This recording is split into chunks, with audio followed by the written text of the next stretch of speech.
Hello, everyone, and welcome to, and thank you for joining us for the third session of our quarterly series here that we've had on mental health, and today being Stress to Strengthen Techniques for Managing Workplace Anxiety. So if we're honest, I would say that anxiety is something that we've all struggled with, myself included.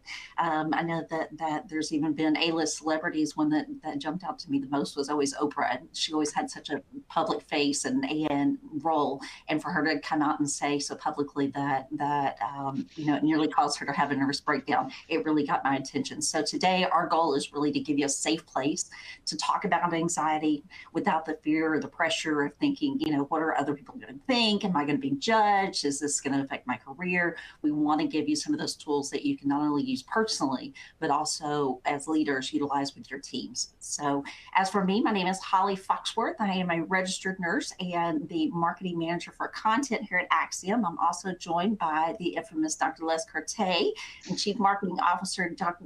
Dara Wheeler, who you'll meet shortly. But before we get started with all of that, let's go ahead and go over your surroundings and kind of get you acquainted to what you see here on your screen. There on the right-hand side, you're going to see a large green box. And so that is our annual snake and spider bite event that we host every year. This year is going to be Venom Vigilance. So I've seen snakes here. I'm sure you guys have seen some snakes out already as well. We want to make sure that we can protect you and your workforce. So all that you need to do to get registered for that is click that blue RSVP button that's located right below that green box. That'll get you signed up. You'll get a confirmation via email. You don't have to enter any additional information. So you definitely don't want to miss that. As always, today's session is going to be recorded, and then we'll make that available to you guys within 24 hours. We do have a copy of today's slide deck that's located there at the bottom of your screen. And I also noticed that our precious Charlie added some additional resources too. There's one on high functioning anxiety, which is really good. You guys may want to check that one out. And finally, one of my favorite components of the webinar are the gifts that we send out after these events. So the stories that you share, the fantastic questions, we're always in awe after these events at all the things that you guys share, whether that's a situation that you're facing right now, something that you've faced in the past at your work, these family stories. Maybe it's tips today that you use for your own anxiety. We're all learning together. So we read all of those comments that you put there in the Q&A box. They're really important to us. And that's the first place that I go whenever I'm looking for people to personally reach out to and send some of those gifts. Finally, another way of interacting with us and the way that you can kind of help also others is to utilize those emoji buttons. So that tells us whenever you send up an emoji, whether that's the thumbs up, the heart, whatever it may be that you choose to use, that tells us that that was an important part of the webinar that really meant something to you. And so that way we can share that with others. So it would be important to them as well. So that being said, let's go ahead and meet our panel. We'll start with Dr. Kertay, and then we will move to Darren next. Dr. Kertay? Hi, thanks, Holly. It's great to be here again. I don't know about being infamous. I'm not sure how I feel about that. I'm Les Kertay. I'm a clinical psychologist by training. Been involved, been in clinical practice for over 50 years in some form or fashion. I've spent the last 25 years really focused on workplace mental health. So that is my area. And I've been working with Axiom now for going on 3 years. And I'm happy to be here. Thanks. Awesome. That's awesome. Dara, how about you? Thank you, Holly. And my name is Dara Wheeler. My background at Axiom is a little bit of everything and could probably also be described as infamous. I've been with Axiom for 18 years in various roles. I love the company and the team, and I love the ability to have some of these conversations. And I just want to reiterate what Holly said. Please jump in, ask questions, comment. We always have a formal presentation that we go through, but we love the interaction from the audience. And we spend most of our time trying to answer questions or to discuss any topics that come from all of you. So please don't hesitate to jump in. And Holly really does follow up and give some pretty cool presents as an incentive, in addition to being a part of the conversation. So thank you, Holly. Thank you, Dara. All right, well, let's get started. Dr. Les, I'm going to, before I come to you, we'll go through kind of what we're going to go through and what we're going to cover. So we're going to go through understanding workplace anxiety. We're going to have Dara going through some of the, how it is that you can identify some of those anxiety signals, some of those symptoms that may occur. We're going to talk about some critical strategies to combat workplace anxiety, and then we're also going to give you some leadership insights that you can utilize there in your workplaces. So Dr. Les, I'm going to come to you first, and you can talk us through and help us understand what workplace anxiety really is. Sure. I have to say that when I first looked at this slide, my immediate thought was, boy, that's an underestimate. I mean, when I do live presentations and talk about anxiety, I often say, raise your hand if you haven't felt anxious, and nobody raises their hand. I can't imagine why. So I think the place I want to start is that, this 40 million really refers to people with anxiety to the extent that it's a diagnosable psychological disorder that will typically benefit from treatment, whether that's medication, combination of medication and therapy, or just psychotherapy. But, so these are people with diagnosable conditions.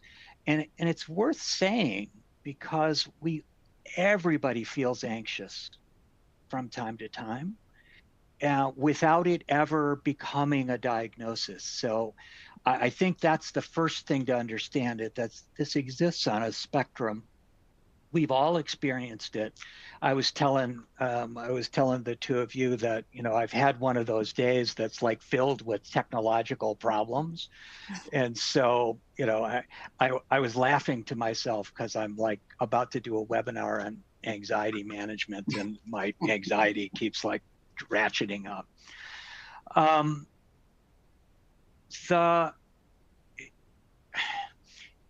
I think it's also worth saying that even when anxiety doesn't get to the place where it requires treatment because it's a diagnosable condition, it can still really get in the way.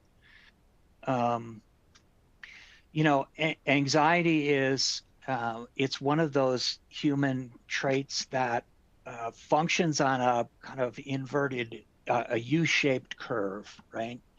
You're not at all anxious about your performance. You won't perform as well, right? Because you just don't care. I tell this to my students about test anxiety. If you have none at all, you won't do very well because you're not anxious enough to pay attention. On the other hand, when you're too anxious, you fall off the other end and your performance slides. And that's really the problem here in the workplace, is that when anxiety starts to build, it starts to really impact performance.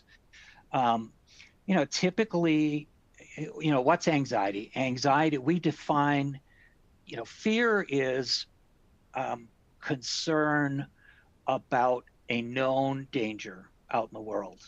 Anxiety is a more free-floating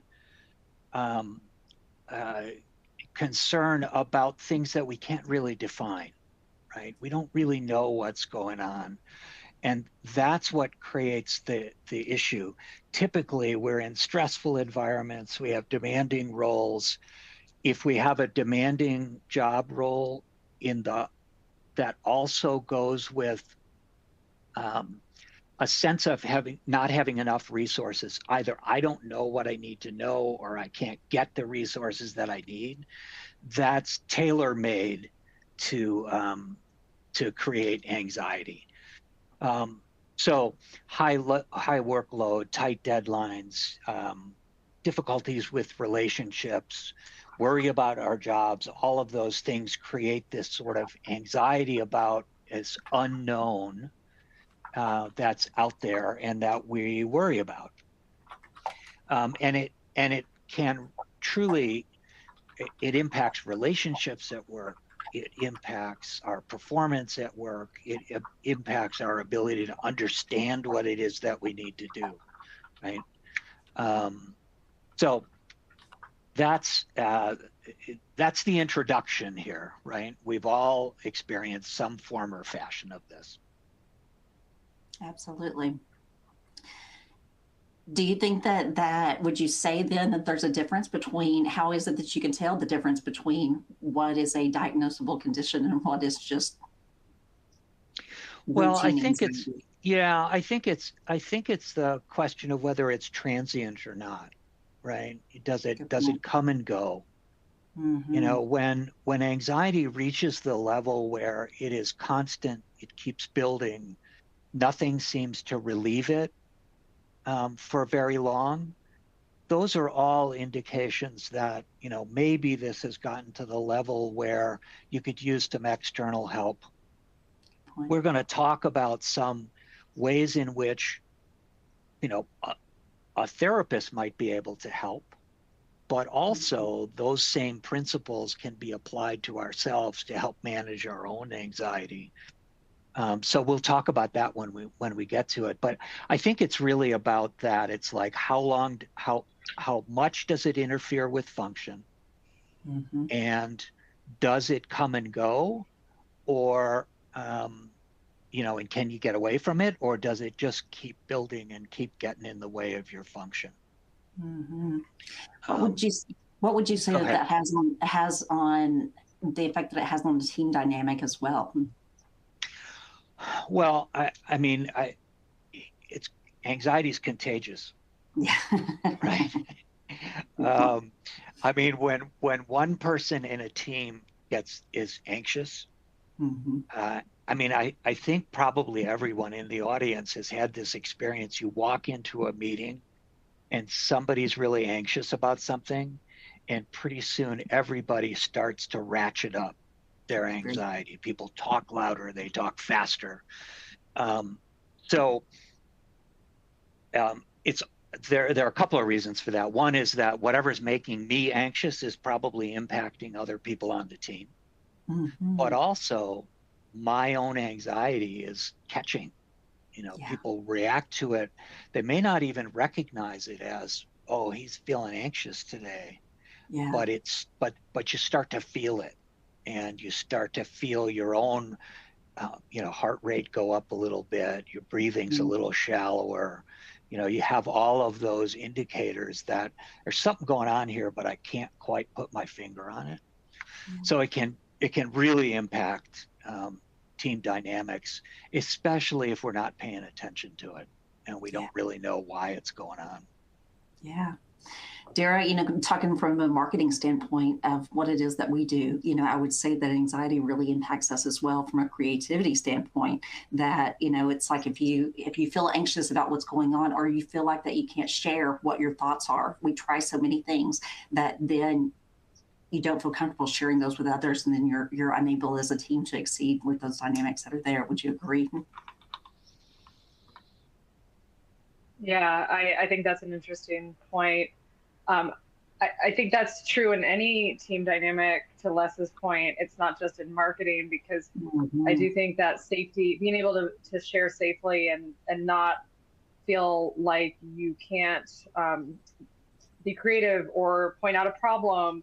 Um, I was helping conduct an interview for a potential new employee yesterday, and she asked a few really good questions. And one of the questions was about one of the, a culture question about Axiom, and what did we feel about the culture. And I said, the interesting thing and where we are today, and it hasn't always been like this. We've evolved a lot internally as well.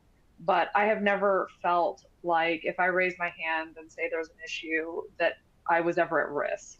Right. I never felt like I would be denied a chance to speak or told that I shouldn't. Um, that might also be my personality, but I do think that when you have a culture that's purposefully created that allows for dissent, purposefully allows for some dissent, I think that's really important.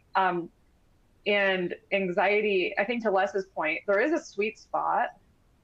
I Yeah. do think in performance in general, whether you're thinking about performance in school or athletics or work, there is a level of stress and anxiety that's helpful and pointed, but it's balancing that and knowing when it kind of tips over into something that's a little bit more catching or unmanageable, but also like you said, it is catching in terms of driving towards important goals and being sure that everybody's kind of driving towards that process without kind of going so far over the other side that you're causing a lot of stress. Yeah. Yeah, absolutely. Well, while we're talking about that, let's talk about how it is that we can identify some of those signs. And Dara, I'll turn to you for this one if you want to kind of talk us through this. Yeah, I'll talk a little bit about it. Would love Les to jump in if he has any additional components. I think we've all described or felt some of these, and I like that we've described them a little bit more holistically. So there are these physical symptoms: headaches, elevated heart rate. You could feel some muscle tension. I always get it right in here and right in my jaw. I always clench my jaw. Yeah. And I can tell after a day of a lot of anxiety that I'm just kind of sitting here going, okay, let it go. Let that stress go a little bit. Headaches, you definitely get those tension headaches from some of the similar reasons, from clenching and always being on. Emotionally, that overwhelming dread, that kind of irritability, sense of panic feeling. The irritability piece for me is always a clue that I've overdone it a little bit. It's definitely like something small at the end of a day kind of sets you up. It's Les's experience lately with technology. Each thing individually is probably not that big of a deal, but when it stacks up and then that last little thing, and then you just feel that like, ooh, like I just, this is making me really, really frustrated. Yeah. And then some behavioral components like social withdrawal, not wanting to do things with others. Kind of on the flip side of anxiety that drives you to action is the inaction, procrastination, and kind of slowing down of things. And then drop in performance. And like I said, anxiety is an interesting thing. Anxiety and stress harnessed well is a good thing for performance, but when not harnessed well, can definitely be a deterrent. Absolutely.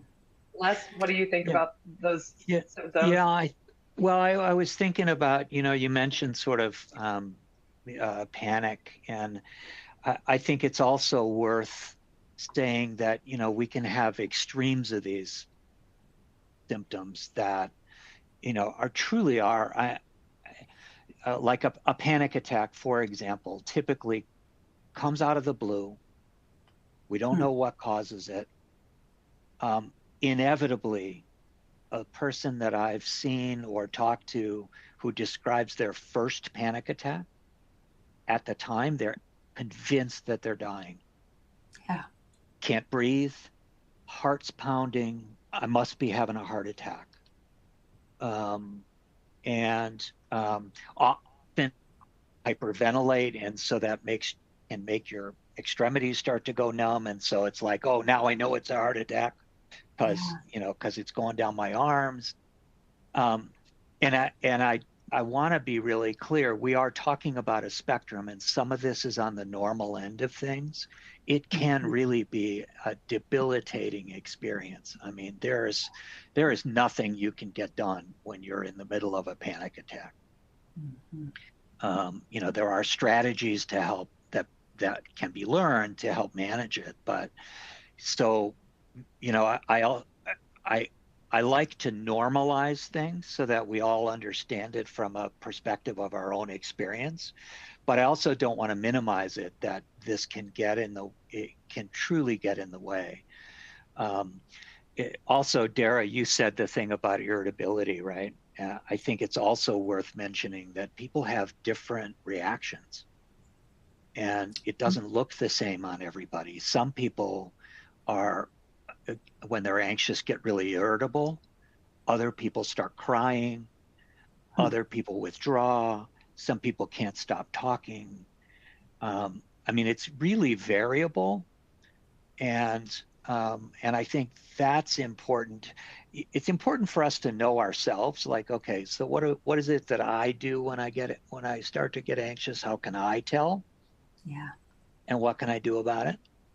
But also, when you're working intimately with other people on a team, it's really helpful to know what other people, it's like, so, now I know that if Dara's being irritable, there's some chance that she's anxious, Good right? point. That's a Yeah. really useful piece of information because now I'm not so much worried about, well, maybe I have done something wrong and she is irritated with me, but maybe not. Yeah. Maybe it's not, maybe that's not what it's about, and I don't have to take it so personally, and I can, Mhm. and I can just check in with her. Yeah. How are you doing? Is there something going on that I've done, or are you having a hard time? Yeah. Um, Good point. because I know that, I can interact a little differently, and I think it's worth knowing that these things are variable, and most of us can describe what it is that happens to us. But Hmm. also to your point, it could be variable depending upon the situation. I also might get really Absolutely. quiet in some scenarios or might get super overly talkative in some scenarios. Yeah. So true. So Yeah. and that's why I think it is hard sometimes to read others because we're thinking definitely from our own perspective. When you are in a team, that's why what you just said is so critical. Just ask, Yeah. because we could be totally misreading signals and think Yeah. something totally different is going on. Yeah. Yeah. Yeah. There were some questions that came in. Gina was asking about or mentioned that some people eat and some people maybe overeat and some don't eat at all. I think that's also very, very valid. You Yeah. see some of those behaviors as well. And then Richard was asking, is it best to take therapy for anxiety rather than medication? That's a really good question. Um, well,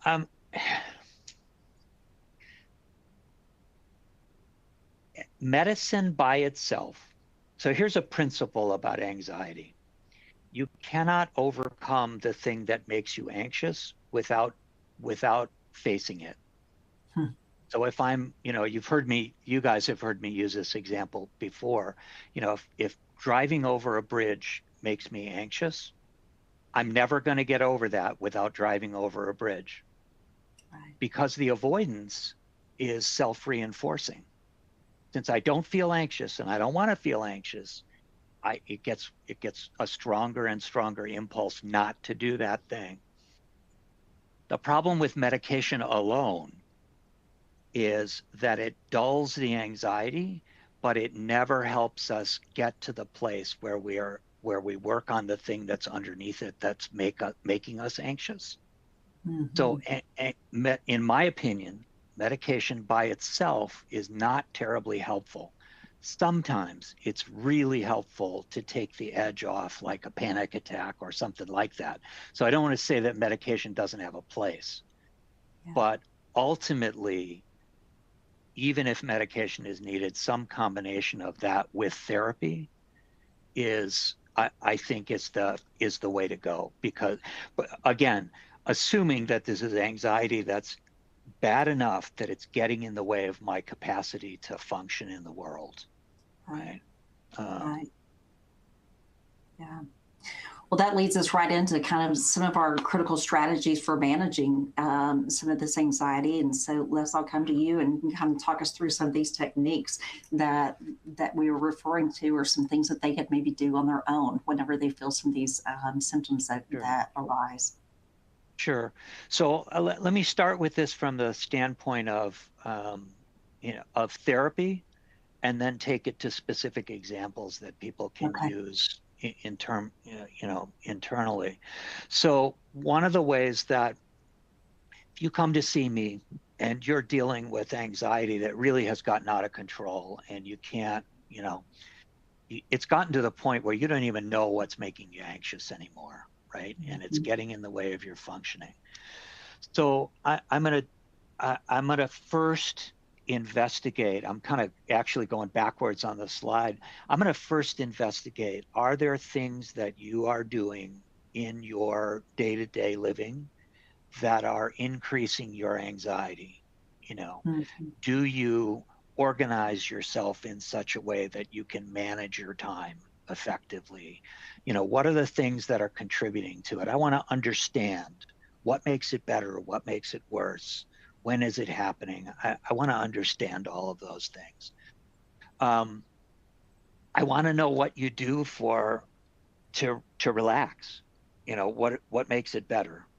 And by the way, when somebody first comes into my office for dealing with anxiety, usually what I hear is nothing makes it better. Yeah. You know, that's a clear giveaway that it's gotten out of control. Um, and then cognitive behavioral techniques are really about challenging the things that we say to ourselves when we're in one of these states. So if I'm anxious, I'll talk about myself. When I'm really, really anxious, I am convinced that, especially if I'm anxious about work, I'm convinced that I'm about to make a fool of myself. Mhm. I'm Everybody is going to see it and know that it's because I'm really, really anxious, and I'm going to get fired. And after I get fired, my wife's going to leave me. I'm going to lose my house. The world is going to come to an end, right? Um, I, Again, I don't want to make light of it, but the fact of the matter is that we have those conversations in our head, Yep. right? And one of the ways that you challenge that is to ask, okay, how, tell me, how likely is it that you're going to make a fool of yourself? Has that ever happened? Does that actually happen? Tell me about a time when that happened. Maybe they have an example and maybe not. If they don't, then pretty clearly that's a belief that is coming from the anxiety and it isn't real. And so we've kind of challenged it, right? Um, how likely is it that you're going to get fired if you give one bad performance? Um, those kinds of questions, that's really about getting at what is it that you believe is going to happen? And then you question it, right? Mhm. And you begin to talk about what are some ways that you can substitute other kinds of thoughts. That's what I would do as a therapist if you came to see me. It's a really easy thing to do for yourself. You have to do the first thing you have to do is you have to listen to the voice inside your head. Hmm. What's it saying, right? I can tell you that given my technology challenges today, and given that my anxiety level was like escalating 10 minutes before I signed on to talk with you guys, I was thinking, boy, this is going to go really, really south. For the first time, I'm going to be on a webinar. It's going to be awful. Right? And I caught myself saying that. It's like, okay, all right, wait a minute. Right? Yeah. Probably not. I probably know enough about this to wing it if I have to. Um, and no matter what, I probably know more about this than a lot of people who are on the call. So it's going to be okay, right? That that is a cognitive behavioral technique, Hmm. right? It's not a terrible mystery. It's like listen to what you're saying to yourself, figure out how likely it is that that awful thing is going to happen, and then challenge it. And tell yourself the things that will help sort of calm that anxiety down. Um, you know, it sounds really, really simplistic, and the fact of the matter is that it actually kind of is. The hardest part is learning to recognize the voice in your head. Hmm. Um, and for that, it's helpful to have some way of being able to check in with yourself and just settle for a minute, right? So, you know, I might for example, one of the methods in therapy of something, I'll use an example. I had a patient, this quite a long time ago, but I had a patient who needed to travel, needed to be able to get on a plane, and all of a sudden couldn't. Right. Now, a lot of people are anxious about flying and they don't have to fly, and so it's not a big deal. If you have to fly for work, it's a big deal. Mm-hmm. So one of the ways that you work with that is you create a hierarchy. Like, what's the thing that what's the ultimate trigger that triggers a panic attack? All right. I imagine myself in a plane, they close the plane doors, I can't get out. That's a 10. I'm not going to start there.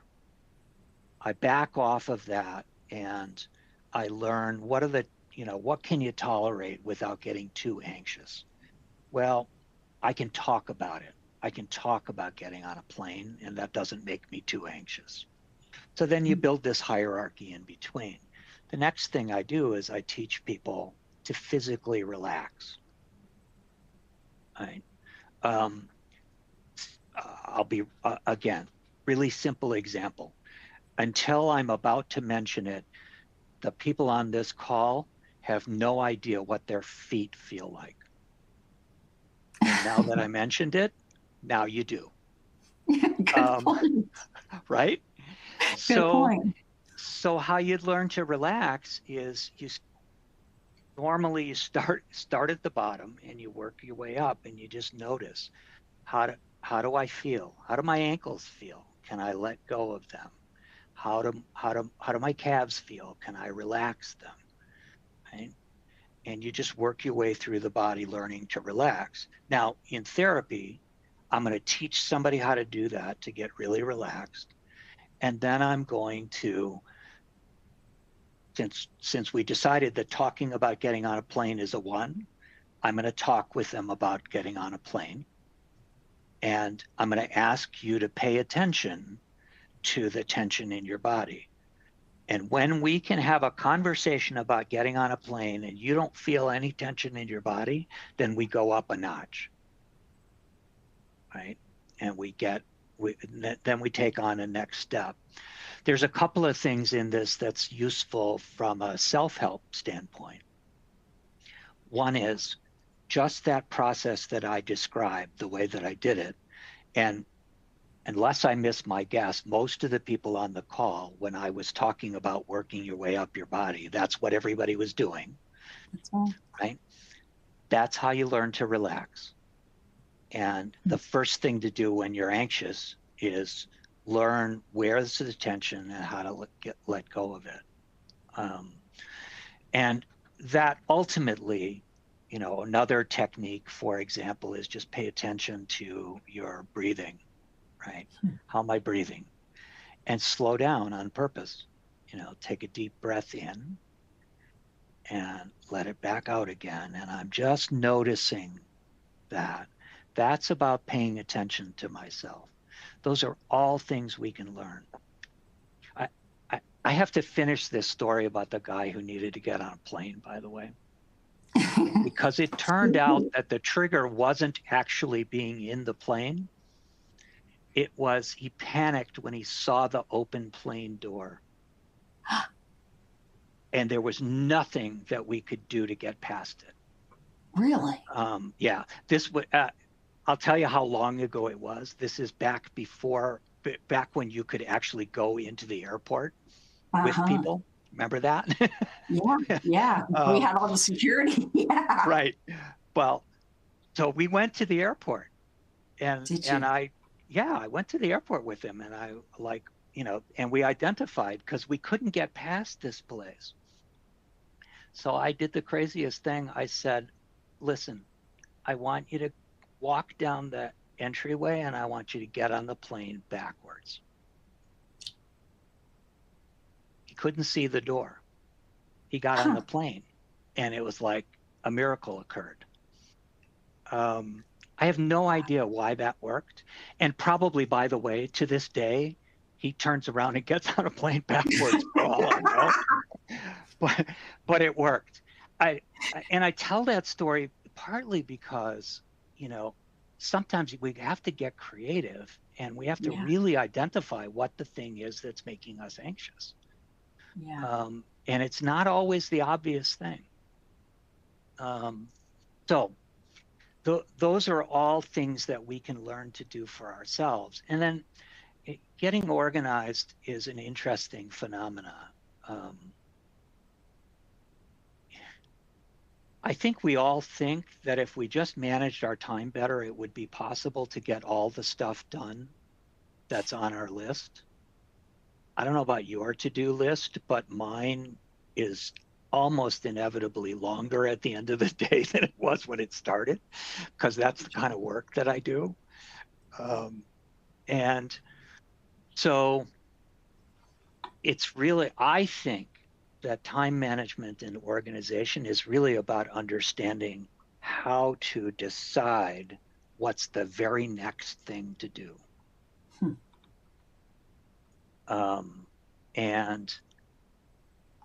And understanding that, how often do we say, I don't have time for that? Yeah. There's too much to do. There's not enough time. Well, there's as much time as there is, right? We all have the exact same amount of time. Mm-hmm. So the issue is somehow we get in our head the end point of all of this long string of actions that we have to take, and we're focused out there instead of on what's the next thing. Yeah. That's the simplest method that I know to help feel more organized, is just pick the next thing. What's the how often have you had the experience? I'll ask this of the audience, and you can, pretend that you can answer me. How often? What? They could do it in the chat. They could do it in the chat. Then they can do it in the chat.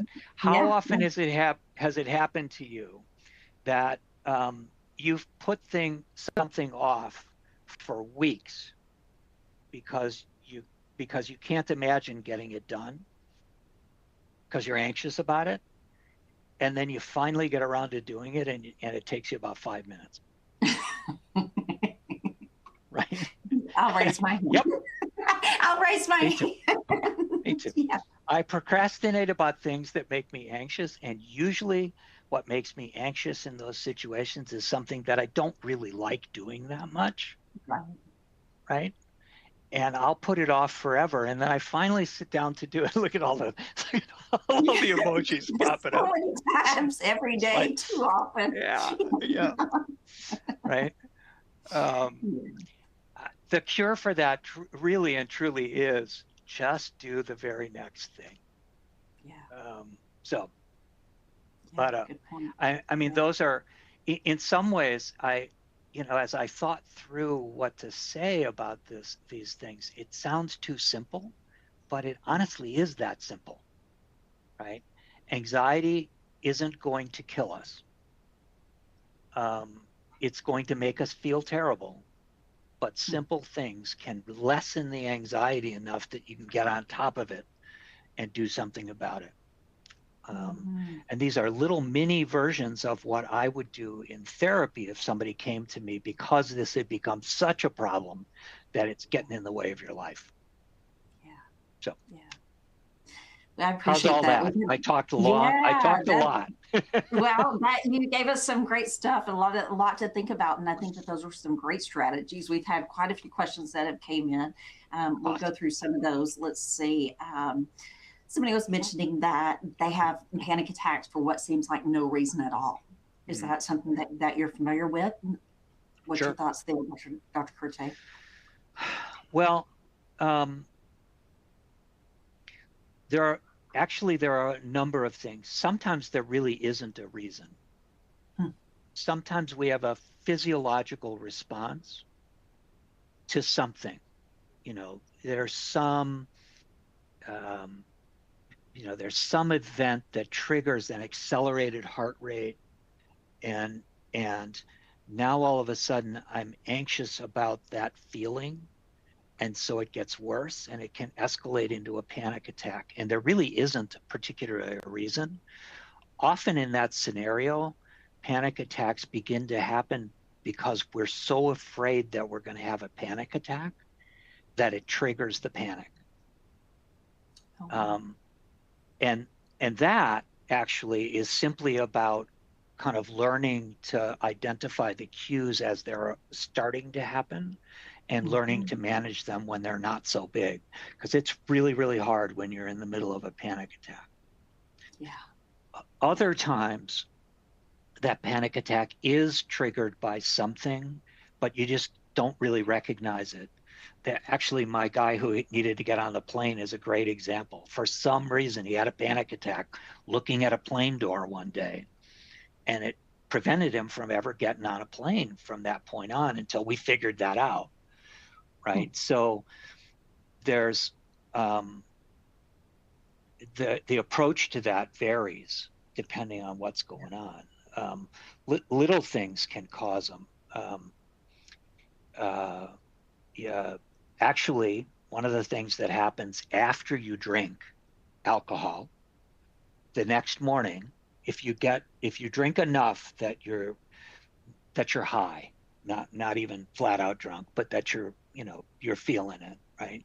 The next morning, when you wake up, your blood pressure will be higher. It's just physiology, right?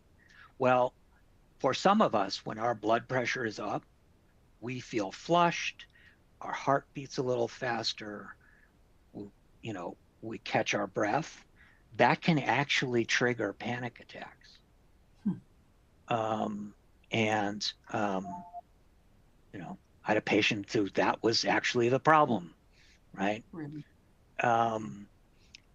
There it was so there are many, many reasons. And that's where, if it's really getting in your way and you're having those kind of panic attacks, that's a place where we're getting some help with a therapist who has some expertise in dealing with this can really be helpful, because it's very hard for us to find our own triggers, because as soon as you confront the trigger, it happens.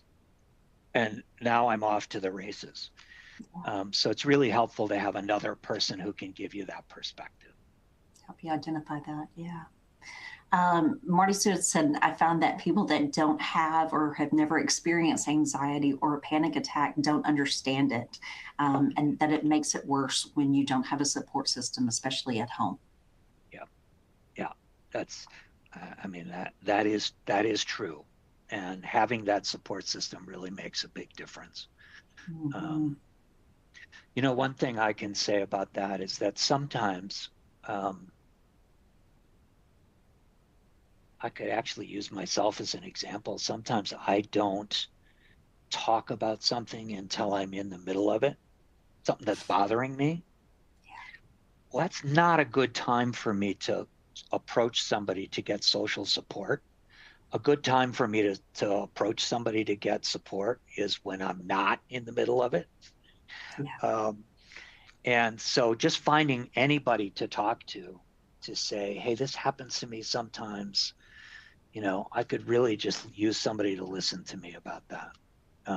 But it is unfortunately really true that, unless you've had a really bad bout of anxiety, it is hard to understand. And we tend to think of it as like, oh, everybody gets anxious, right? Yeah. Well, not very helpful. Yeah. And it may be hard to talk to your family about it, especially if they don't understand mental health as well. Right. Yeah. Exactly. Yeah. There was another question Michael was asking. I've been told to tilt my head back and look at the ceiling. Any thoughts there? Yeah. I don't know that specifically, but anything that changes your perspective can actually be really helpful. Yeah. Because we tend to get like focused, right? There's and I won't remember it exactly, but there's an exercise for just kind of getting yourself grounded. That's helpful when you're anxious, right? Notice three things that you can see. Notice three sounds that you hear. Right? It helps you to break the focus, because one of the things that happens when we're anxious is we get really, really narrowed in on something, and it's helpful to just break it. So I can imagine that, tilting my head back and looking up at the ceiling would be helpful, just because it breaks my focus. I don't know if there's more to that than that. I'm not familiar with that, but it makes sense that it would work. Another ask, can you address anxiety caused by the fear of failure? I think you had kind of alluded to and talked about some of that earlier. Anything else that you want to add to that, Dr. Kertay or Dara, either one? Dara, I know you've talked about this, I think, in the past. I don't know if there's anything you want to share about that. Well, somebody actually put a really great comment in the chat too, talking about, I had someone say once, get comfortable with being uncomfortable so you keep moving forward and you don't get stuck. And I think that's your advice a little bit about just do the next thing on your list. And I do think often we get stuck in the analysis of that analysis. And we've found, I think, repeatedly in studies and in practical examples that the action is what helps. It doesn't really matter what the action is, just do something. Right. So when you think about the fear of failure, it is just the next action. And I think that it's like that, for me, it's like that for anything that's a critical component of performance, is just do something. If I want to get in shape and run a marathon, I'm not going to do that anytime soon because I'm not totally delusional that I can run a marathon. But the way you train for a marathon is not to run a marathon. The way you train for a marathon is to run your next mile. And then you run the next mile, and then you run the next mile. And then you stack these actions in a way that leads you to succeed at something.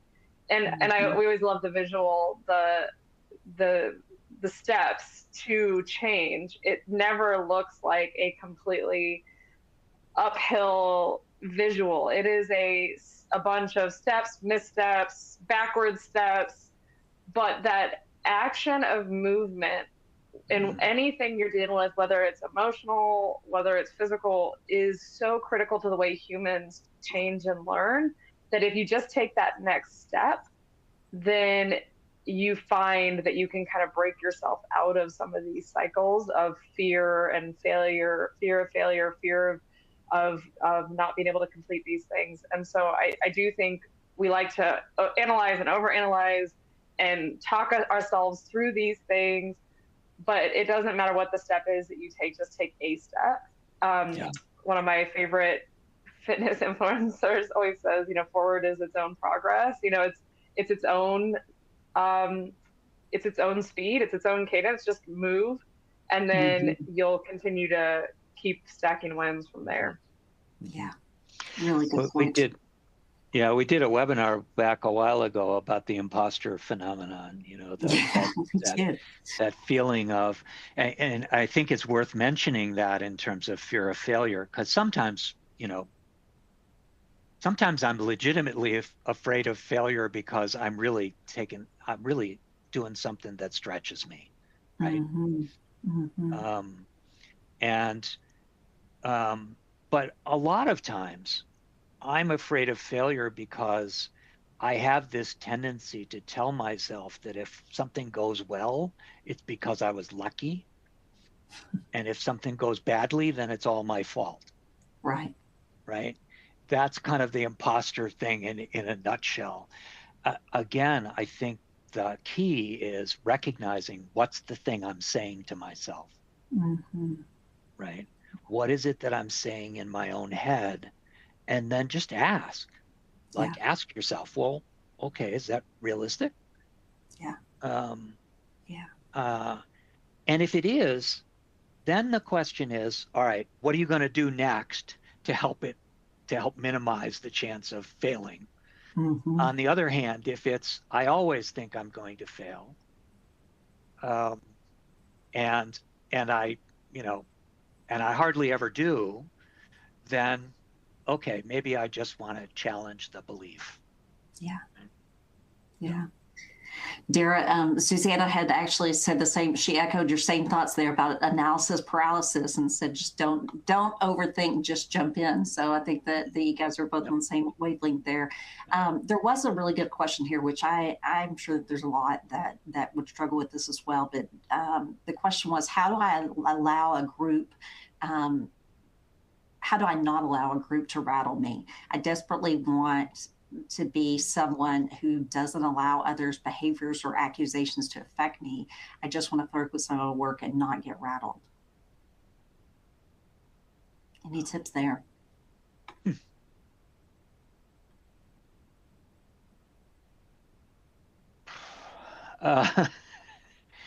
Wow. I mean, it's a big one, right? Because we all, as much as we like to say that we don't really care what other people think, fact of the matter is that we mostly do.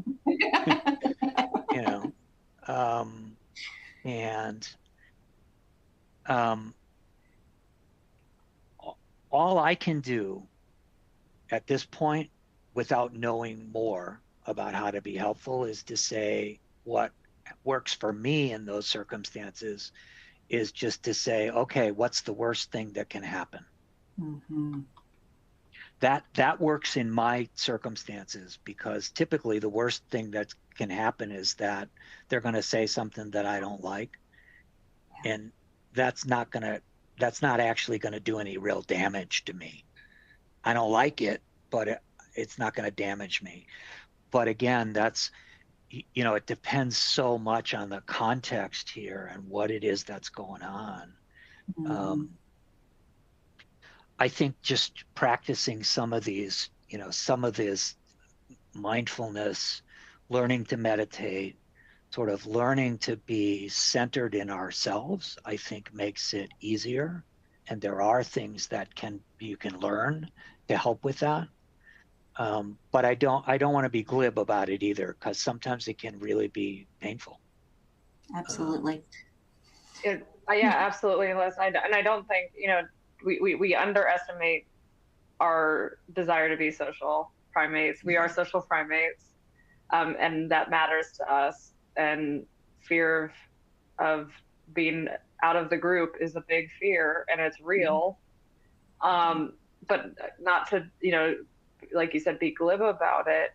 But also, I think humor is a tool to definitely use in group situations, whether that's humor at the scenario, humor at yourself, and sometimes not taking yourself too seriously, I think is helpful. And I think that especially when you're feeling anxious or feeling a very critical or sense of of real anxiety around a scenario like that, sometimes having that, reminding yourself to have that little humor in the back of your mind, I think takes away some of the fear of how big a situation could be or could become. So it kind of brings it back down, helps you manage the gravity of the situation a little bit differently. Yeah, that's great, Dara. There was one other thing that I thought that Teresa brought up. She brought up a family condition and kind of how it is that she deals with us. And we haven't talked about this, or kind of the influences or the pressures that we have that are outside of the work that sometimes affect us at work. But she had mentioned, I have a really stressful job, and when I get off work, I go to our local supermarket and sit in my car for 45 minutes before I go home to decompress. And she said that her husband has dementia, and on the days that she doesn't do this, that she finds that her stress and her anxiety are through the roof. Yeah. Taking a break, I noticed that comment as well. Taken a break, I think, I mean, originally, the reason that I got into corporate work as opposed to being in private practice was because I we had 5 small kids at home, you Mm-hmm. know, and I was working longer and longer hours to kind of keep up. And when I came home from doing therapy all day, it took me an hour and a half to decompress. By that time, the kids are going to bed, Right. you know, so I had to actually change my environment in order to be able to cope with that better. But taking those breaks, I mean, it takes as long as it takes. Right. Um, Absolutely. Sometimes I Absolutely. think social media has impacted us partly because by the time we're done with one piece of input, there are Mm-hmm. 5 more on top of it. We never have a chance to react. Absolutely. Um, and I think when our lives are structured that way, it's really important to take control of that and just take that time to take a break. Absolutely. Yeah. Dara, we're getting close to time here, but I did want you to cover some leadership insights. You happen to be my leader, and you've been my leader for a long time. I've been through stressful situations. I think of one in particular that I'll never forget of, during COVID when, whenever I went out to California, and that was probably the most challenging time in my entire life. And I'll just never forget. I'll always be grateful to you forever and ever and ever on the insight that you had and the leader that you were to me, because you just listened to what I had going on, and you said that it was okay to come home. So I felt that there was nobody else that was better equipped to speak to this subject on how it is as a leader of what it is that you can do to support those that are on your team there. Yeah, and I appreciate Holly's feedback. I'm certainly not perfect at this, and I practice, learning myself and trying to understand better how to support employees. I think that the critical components here that are on the screen are recognizing and communicating.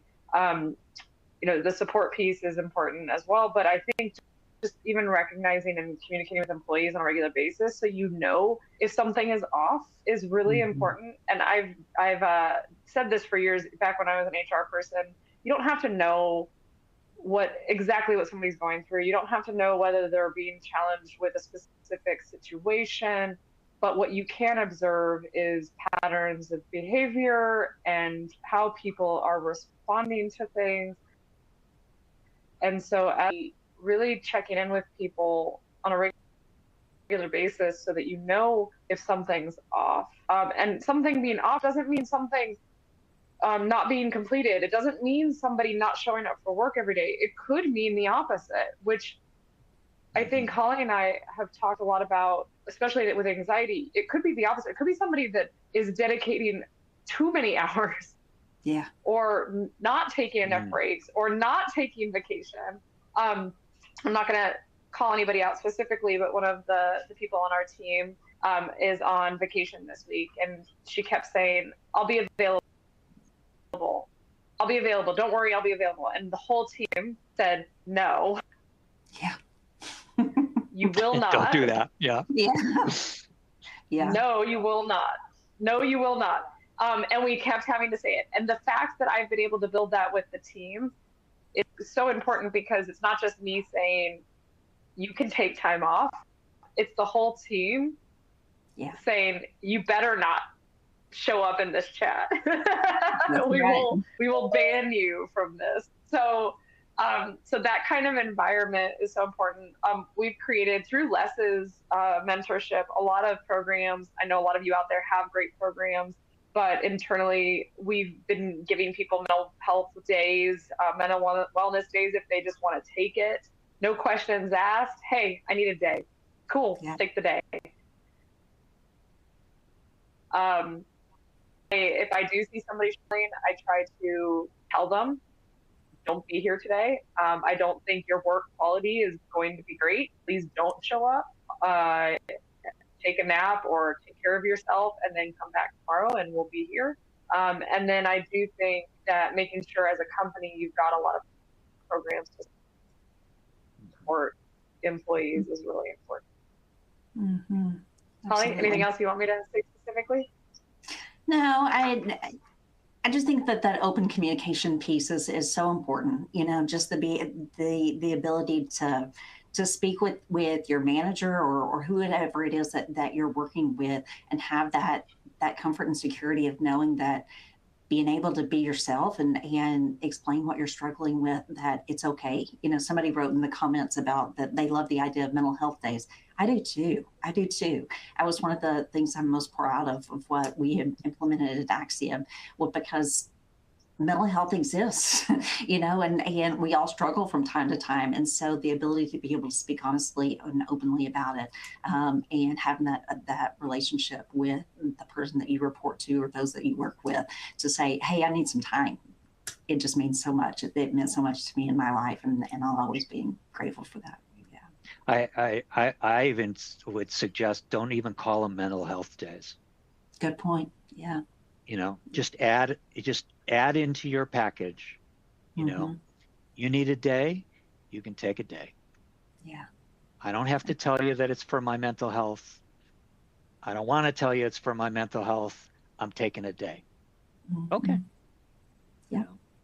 Absolutely. I mean, there are realities in business that people have to deal with, but you know, we can manage. Absolutely. We can manage those things. So. Awesome. Well, guys, we appreciate you so much. I will recommend that if you haven't already, make for sure that you press that blue RSVP button for the Snake and Spider Bite webinar that we'll have in July. It's always a good time to talk about how it is that we identify some of those snakes, which ones are venomous, what it is that you're supposed to do if you're bit, all the things that go along with that. So we'll be going through that, but we appreciate you coming today, and we look forward to seeing you at the next one. Thank you, God. Thanks, everyone. Thank you, everybody.